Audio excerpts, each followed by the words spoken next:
Hello, everybody. I brought a friend of yours, Brett Baer. He's here. Brett, how you doing?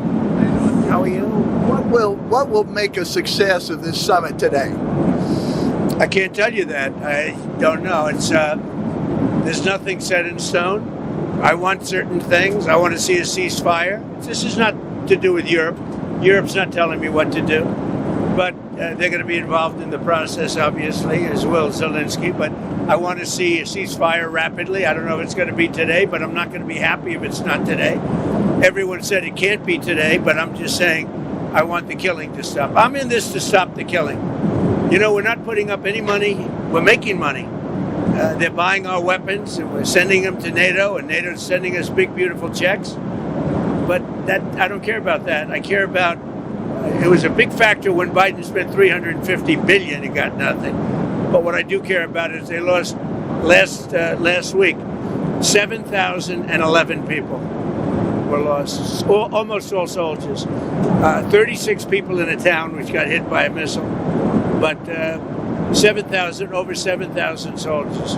It's crazy. Could you describe a little bit, Mr. President, because I know you've had a lot of phone calls with President Putin. What's the difference in a face-to-face, in-person meeting? Look, he's a smart guy, been doing it for a long time, but so have I.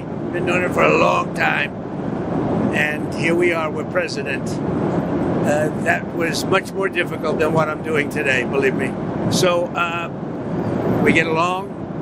There's a good respect level on both sides. And I think, something's going to come of it. I noticed he's bringing a lot of business people from Russia. And that's good. I like that because they want to do business, but they're not doing business until we get the war settled. Are you going to talk about business? We have the hottest country on earth. We have the hottest economy on earth. We have the hottest country. We just set a new stock market record again. We have hundreds of billions of dollars flowing in from tariffs. We're the hottest. We were a dead country, like doornails, a dead country. 1 year ago, we were dead as a doornail, and now we have the hottest country. And he wants a piece of that because his country is not hot economically. In fact, it's the opposite. And China's not doing well economically, but look, I want everybody to do well. The war's got to stop and the killing's got to stop. Mr. President, what do you mean? Thank you for coming back to take questions. We saw that Russia continued its violence into Ukraine last night, launching even more drones. What did you make of that? I think they're trying to negotiate.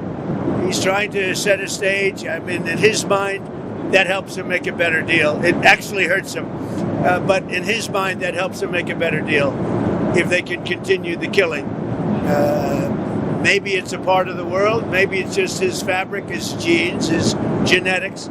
But he thinks that makes him, gives him strength in negotiating. I think it hurts him, but I'll be talking to him about it later. It's on the table for discussions today, Mr. President. Are the territorial swaps on the table? Will you be discussing that? They'll be discussed, but I've got to let Ukraine make that decision. And I think they'll make a proper decision. But I'm not here to negotiate for Ukraine. I'm here to get them at a table. And I think you have two sides. Look, Vladimir Putin wanted to take all of Ukraine. If I wasn't president, he would right now be taking all of Ukraine.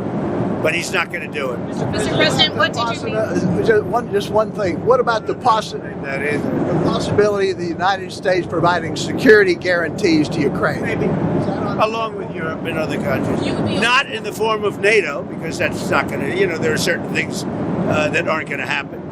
But, along with Europe, there's a possibility of that. Mr. President, the number of business people that President Putin is bringing along, is that something that you want to discuss with President Putin at this meeting? Yeah, if we make progress, I would discuss it, because that's one of the things that they would like. They'd like to get a piece of what I built in terms of the economy. Just so you know, we were a dead country with our economy. He wouldn't be interested. He wouldn't have been interested a year ago with the Biden economy.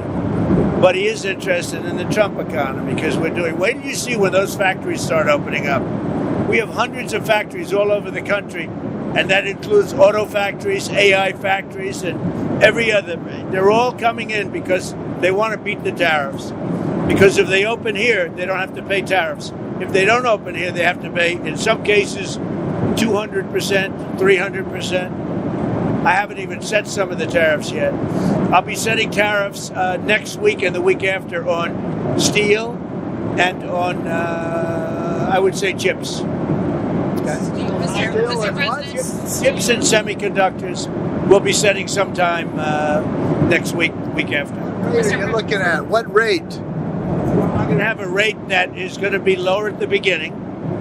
Then that gives them a chance to come in and build. And very high after a certain period of time. And if they don't build here, they have to pay a very high tariff, which doesn't work, so they'll come and build.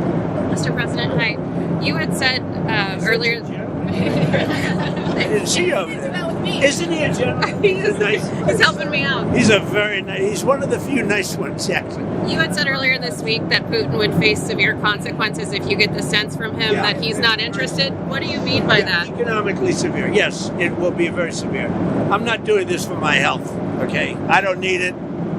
I'd like to focus on our country, but I'm doing this to save a lot of lives. Yeah, very severe. Thank you very much, everybody.